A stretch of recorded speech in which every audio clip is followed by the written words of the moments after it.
सुप्रभात 8th class. कैसे हैं आप सब? मैं आपकी हिंदी की अध्यापिका मिसेस सोनू जैन, विद्या बाल भवन स्कूल से। बच्चों, आपके ये ग्रीष्म अवकाश बहुत अच्छे से व्यतीत हुए होंगे।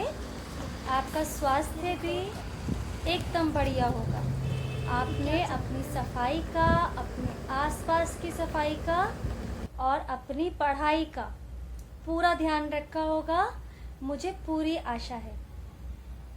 बच्चों, इस ग्रीष्म अवकाश में आपको विद्यालय की तरफ से एक गृह कार्य भी दिया गया था। याद है ना सबको? आप में से बहुत सारे बच्चों ने उस गृह कार्य को पूरा कर लिया है, लेकिन शायद कुछ बच्चे ऐसे रह गए हैं जिन्होंने अपना कार्य पूरा नहीं किया है। तो बच्चों, जिन बच्चों ने अपना कार्य पूरा नहीं किया है, वे जल्द से जल्द उसे पूरा करेंगे, क्योंकि मैं आपसे बहुत जल्द आपका गृह कार्य लेने वाली हूँ। और आप सभी को मालूम है कि दिए गए गृह कार्य के अंक आपके परीक्षा के अंकों के साथ जोड़े जाते हैं। पता है ना आपको? आपको जो भी होमवर्क दिया जाता है उन सभी के मार्क्स आपको दिए जाते हैं और वो आपके एग्जाम्स में प्लस किए जाते हैं, जोड़े जाते हैं। तो एक बात तो आपकी यह रही कि आपको अपना ग्रीष्मावकाश हॉलीडे होमवर्क जल्द से जल्द पूरा करना है। साथ ही बच्चों, आप सभी ने, मेरे को जहाँ तक नॉलेज है, बुक्स ले ली है, लेकिन अगर किसी ने किताबें नहीं ली हैं तो वो जल्द से जल्द स्कूल से किताबें ले लेंगे, क्योंकि अब आपको अपनी पढ़ाई पे थोड़ा सा सीरियस होना होगा और फोकस भी करना होगा। अब आज हम करेंगे क्लास आपकी हिंदी व्याकरण में से पाठ 3 शब्द रचना, जिसमें हम पहले भी कर चुके हैं, लेकिन शब्द रचना में हमारे 2 प्रकरण रह गए थे, पर्यायवाची और विलोम शब्द। तो आज के इस वीडियो में हम पर्यायवाची और विलोम शब्द करेंगे। आपको एक एक्टिविटी भी दी जाएगी और एक एक्टिविटी आपको मैं भी करके दिखाऊंगी। ठीक है? आपको इस पाठ को पढ़ने में भी आनंद आएगा और आप बेहतर इससे सीख पाएंगे। ठीक है क्लास? अब हम आज का लेसन आरंभ करते हैं। तो चलिए क्लास, अब हम आज का पाठ आरंभ करते हैं। देखिए क्या लिखा है। कक्षा 8 पाठ 3 शब्द विचार। और उसमें हम क्या पढ़ने वाले हैं आज? पर्यायवाची और विलोम। देखिए बच्चे, इन पर्यायवाची शब्दों से आप सीखेंगे और जानेंगे कि एक शब्द के अनेक नाम होते हैं। ठीक है?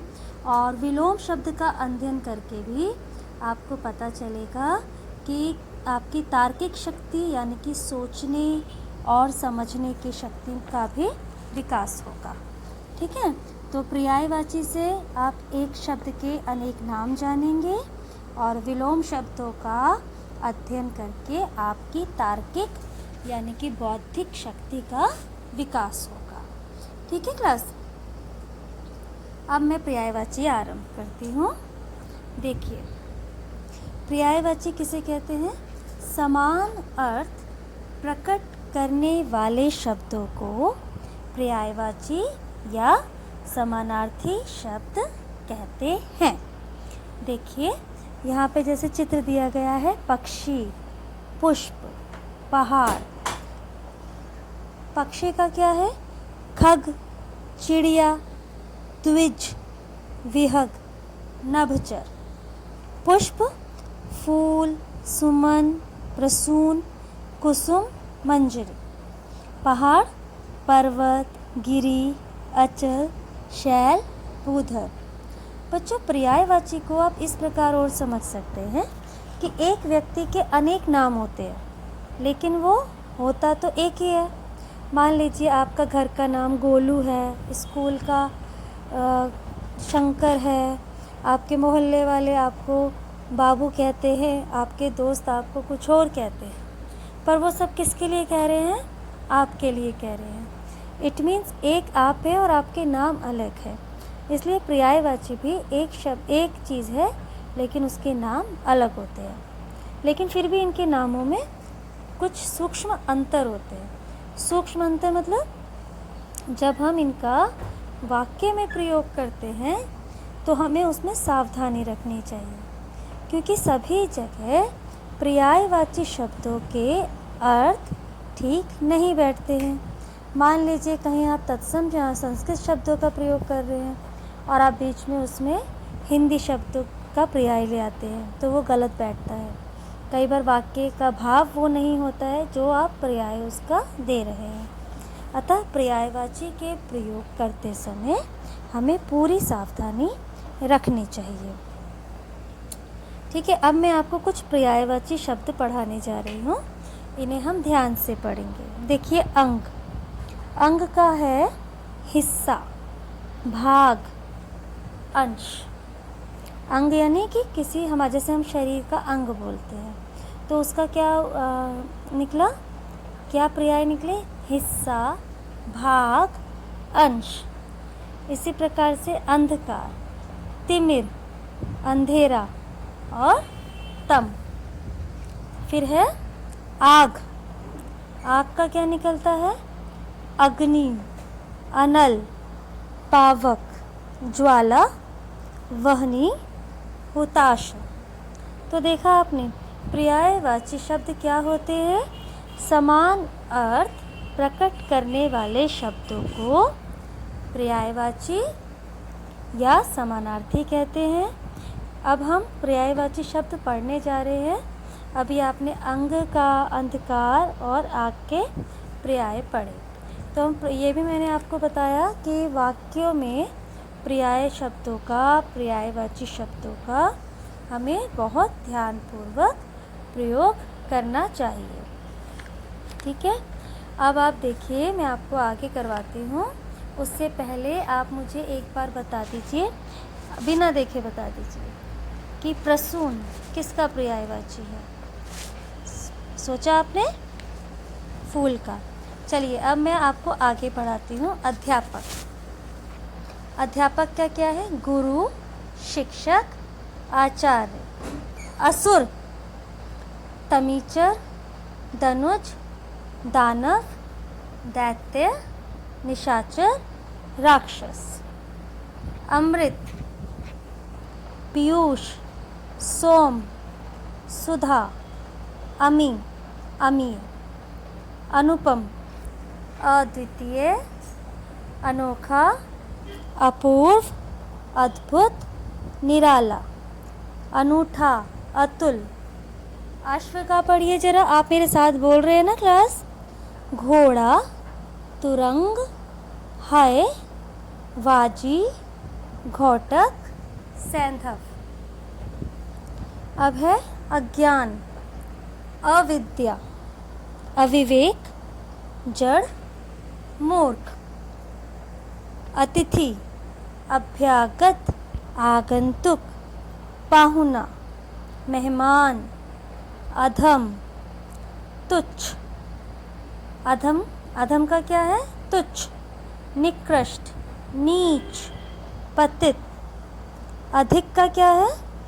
अति, अतिशय, अतीव, ज़्यादा, प्रचुर, बहुत। अपमान का क्या पर्यायवाची हुए बच्चों? पढ़िए मेरे साथ, और आपको क्लास एक शब्द के कम से कम 4 पर्यायवाची तो याद करने ही हैं। ठीक है, अहंकार का देखिए, अभिमान, घमंड, दंभ, दर्प। आँख, अक्षी, चक्षु, दृग, नयन, नेत्र, लोचन, विलोचन। आकाश के देखिए, अंतरिक्ष, अंबर, आसमान, गगन, नभ, व्योम, शून्य। हाँ, क्लास आप याद कर रहे हैं ना साथ साथ? गुड।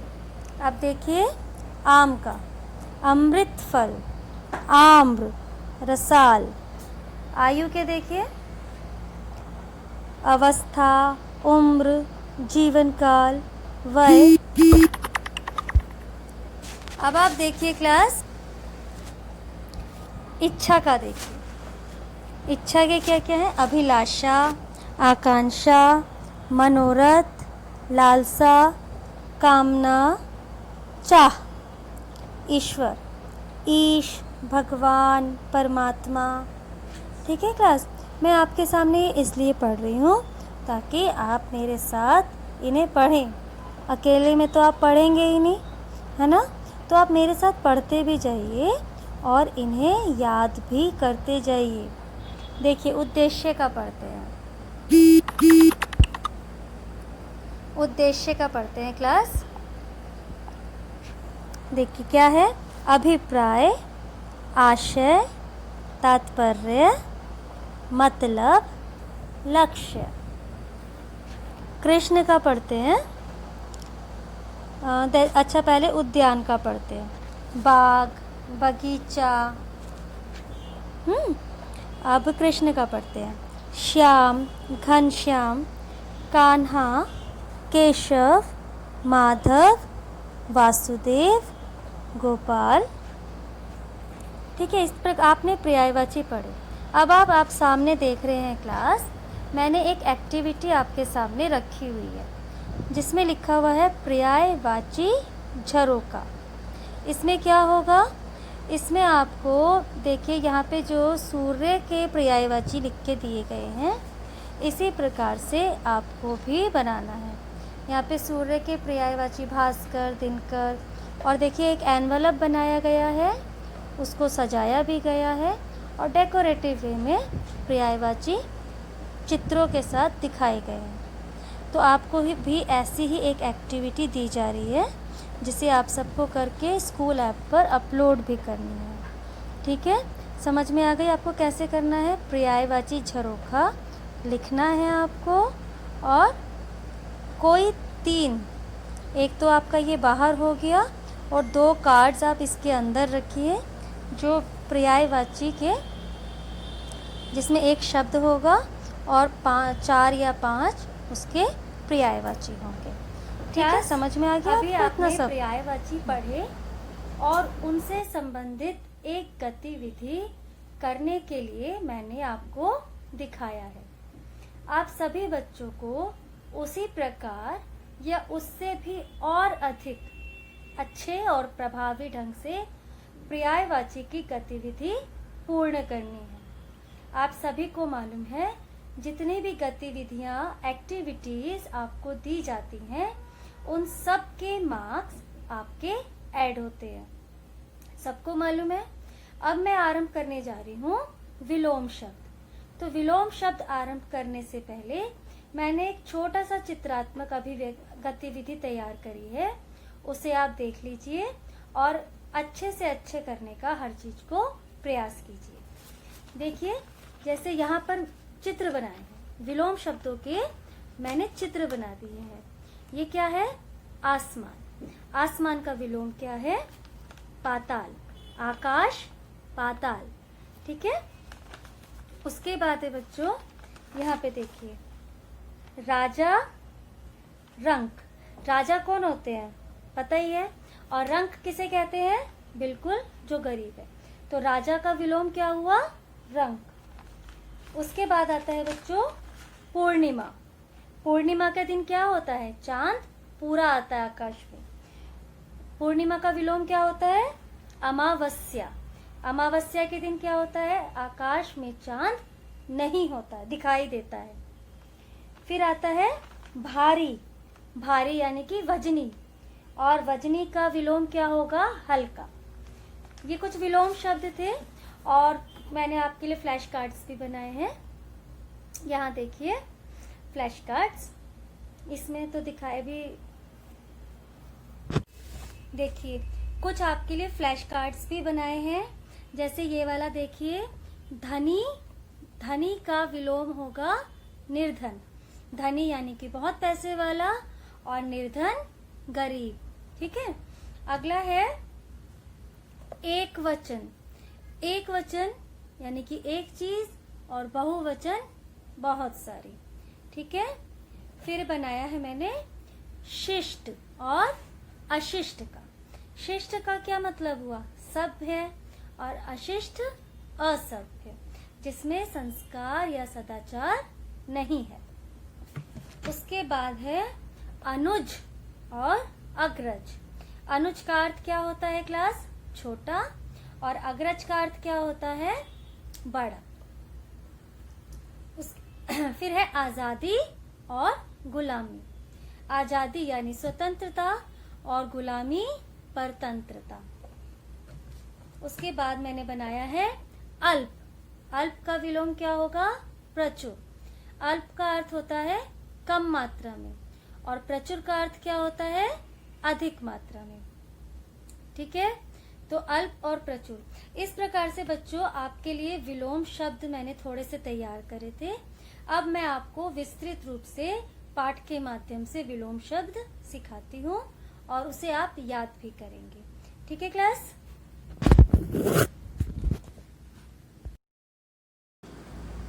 तो चलिए क्लास, अब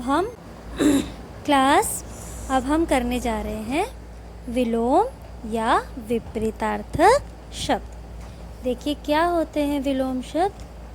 अर्थ की दृष्टि से एक दूसरे के विरोधी शब्द विलोम या विपरीतार्थक शब्द कहलाते हैं।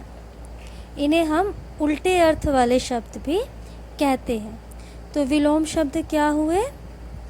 जो कि अर्थ की दृष्टि से एक दूसरे के विरोधी हैं, यानी कि अपोजिट हैं। कई बार एग्जाम्स में आ जाता है ना, मैडम उल्टे अर्थ वाले शब्द क्या होते हैं? विपरीतार्थक और विलोम सेम होते हैं? आप लोग ऐसे क्वेश्चंस करते हैं। तो विलोम, विपरीतार्थक और उल्टे अर्थ वाले, ये सब सेम होते हैं। ठीक है, तो अब हम नीचे कुछ आपको तालिका दी गई है विलोम शब्दों की, इन्हें पढ़ते हैं। ठीक है, देखिए अंधकार। अंधकार का अर्थ तो आपको मालूम ही है क्या होता है ना? अंधेरा। अंधकार का क्या है? प्रकाश। अर्थ, अनर्थ। अपेक्षा, उपेक्षा। अंधेरा, उजाला। अपना, पराया। आदर, अनादर। अंदर, बाहर। आशा, निराशा। आरंभ, अंत। इच्छा, अनिच्छा। उत्कर्ष, अपकर्ष। अल्पायु, दीर्घायु, यानी कि जिसकी कम उम्र है और जिसकी लंबी उम्र। अभिमान, नम्रता। अज्ञ, विज्ञ। अनिवार्य, वैकल्पिक। आकाश, पाताल। आग्रह, दुराग्रह। आग्रह करना, किसी से इंसिस्ट करना, है ना? और दुराग्रह, अलग अच्छा व्यवहार ना करना। आय, व्यय, खर्चा और आपकी आमदनी। आविर्भाव, तिरोभाव। इहलोक, परलोक। उदय, अस्त। उपकार, अपकार। उपकार, अपकार। अनाथ, सनाथ। अनुज, अग्रज। अनुराग, विराग। अधिक, न्यून। आकर्षण, विकर्षण। आगामी, गत। असत्य, सत्य। आलस्य, स्फूर्ति। आहार, निराहार। ईश्वर, अनीश्वर। उपस्थित, अनुपस्थित। अमृत, विष। अनुकूल, प्रतिकूल। अतिवृष्टि, अनावृष्टि। आदि, अंत। आदान, प्रदान। आयात, निर्यात। आयात का अर्थ होता है दूसरे देश से मंगवाना, और निर्यात यानी कि एक्सपोर्ट करना, भेजना। आर्य, अनार्य।